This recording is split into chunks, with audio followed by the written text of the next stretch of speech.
সুপ্রিয় দর্শক, আসসালামু আলাইকুম। আমি ডাক্তার মামুন, সার্জারি কনসালটেন্ট, শহীদ আহসানুল্লাহ মাস্টার জেনারেল হাসপাতাল। তো আজকে আপনাদেরকে একটা নতুন আনকমন ডিজিজ দেখাবো। আমার কাছে রুগী আসছে, রুগীটার কী সমস্যা এক দেখতে পাবেন। এই দেখেন, রুগী তোমার নাম কি? আব্দুল সামাদ। ওর কানের মধ্যে এরকম কানটা একদম বড় হয়ে গেছে। দেখেন এইদিকের কান কীরকম ছোট্ট ছোট কান, এটা স্বাভাবিক কান।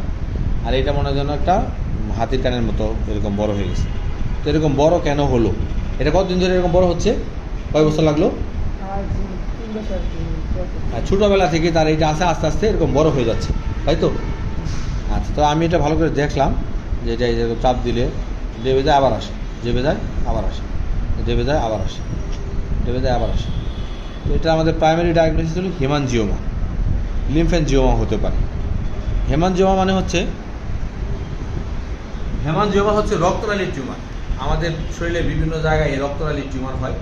তো এটা কানে খুব কম হয়। কানে আমি এই প্রথম দেখলাম। আগে কানে দেখা হয় সাধারণত মুখে হয়, গলায় হয়, মাথায় হয়, হাতে হয়, পায়ে হয়, অনেক জায়গায় হয়, বুকে হয়, কিন্তু কানে কখনো দেখি।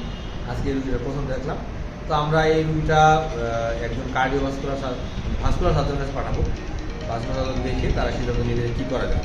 তো আশা করি যে রিকনস্ট্রাকশন সম্ভব। ধন্যবাদ, সবার সুস্বাস্থ্য কামনা করছি।